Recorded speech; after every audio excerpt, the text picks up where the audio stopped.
ఆలోచిస్తున్నారా? నేను పక్షిరాణిని. ఈ పక్షికి మా మనుషుల మధ్య పనేంటి అని అనుకుంటున్నారా? మీ మనుషులు చేసే పనుల వల్ల మా పక్షి జాతులు అంతరించిపోతున్నాయి. మేమేం చేద్దామనుకుంటున్నారా?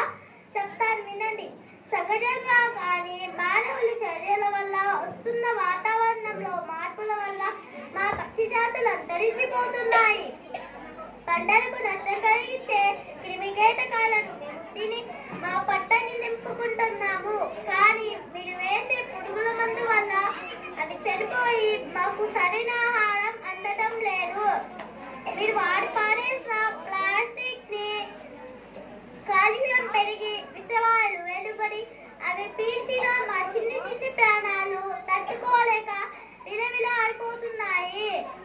పెద్ద పెద్ద భవనాలు నిర్మాణం కోసం చెట్టులని నరికేస్తున్నారు.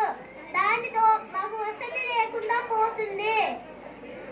ఎలక్ట్రిక్ వైర్లు చూసుకోకుండా తాకి మా స్నేహితులు ఎంతో మంది మరణించారు. వీటికి కారణం ఎవరు? మీరు కాదా? ఇప్పటికైనా మేలుకోండి, పైన చర్యలు మానుకోండి. లేకపోతే మీరు కూడా మాతో పాటు క్రమక్రమంగా అంతరించిపోతాడు. మా పక్షి జాతులు అంతరించకుండా చూసేటందుకు మా కోసం ఆహారం, నీరు మీ ఇంటి ముందు కానీ మీ మేడ పైన కానీ ఉంచినట్లయితే మీకు మందులు లేని ఆహారం అందించడంలో భాగస్వాములు అవుతాము. ఇదండి నా బాధ.